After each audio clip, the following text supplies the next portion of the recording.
I got celery. What's up, guys? Welcome back to the channel. You know who wants to be here, right? Hold on. Oh, come on. Oh.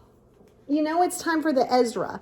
You know it's time for him to get up here and show his ass, right? Like, this is what we're going to do now. So he does this. You want to say hello to everybody. He does this every time I walk near him. It's a thing. No, you don't get to get on the counter.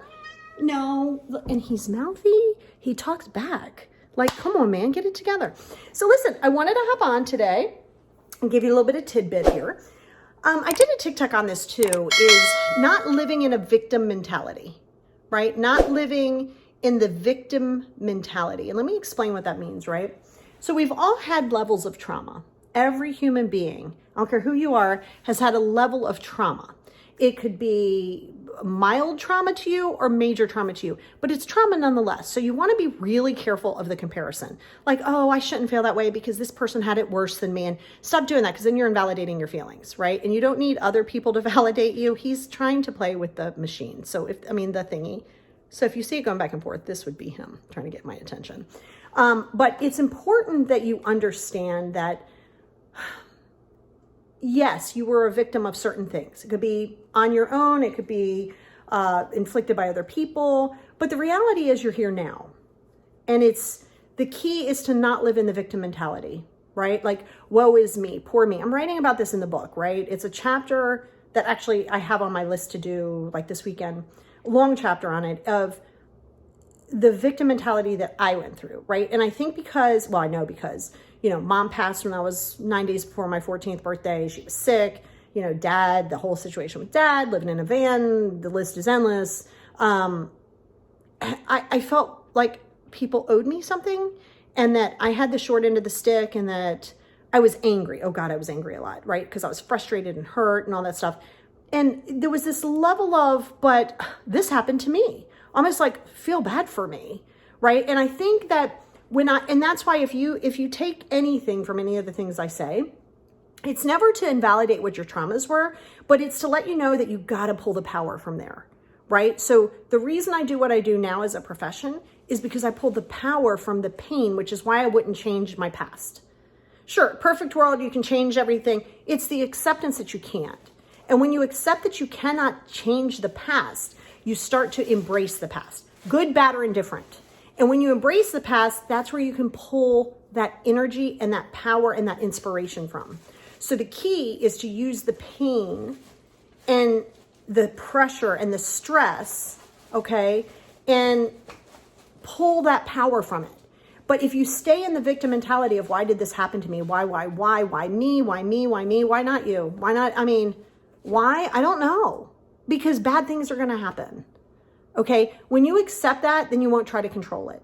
When you allow yourself to be in a space of validating yourself and accepting that no one is going to come and save you from the trauma. This guy just got up and look at this. What's happening over here? Are you supposed to be up there? Are you supposed to be up there? I don't think you're supposed to be up there. No, don't just walk off. You're not, look, I'm sorry you guys see me yelling at him.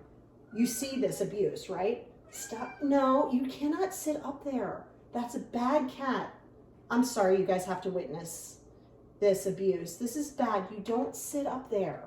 That's terrible. So hopefully I haven't caused him so much trauma. So yes, so here's the thing, right? Is allowing yourself, I realize that's bad lighting, see, are you happy? Are you happy now?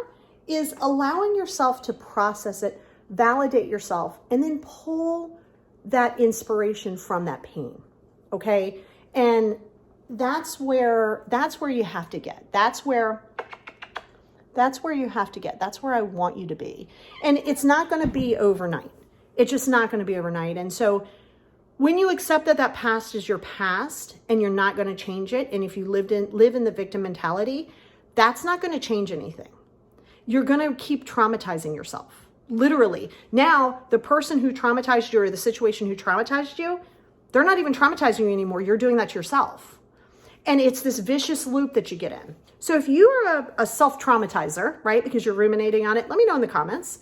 It's important because you don't want to get yourself in a space of just staying in that mindset. And I tell you this, and I tell people this all the time, every single day is a new day for you. It can be a new chapter. You don't have to have $800,000 in the bank.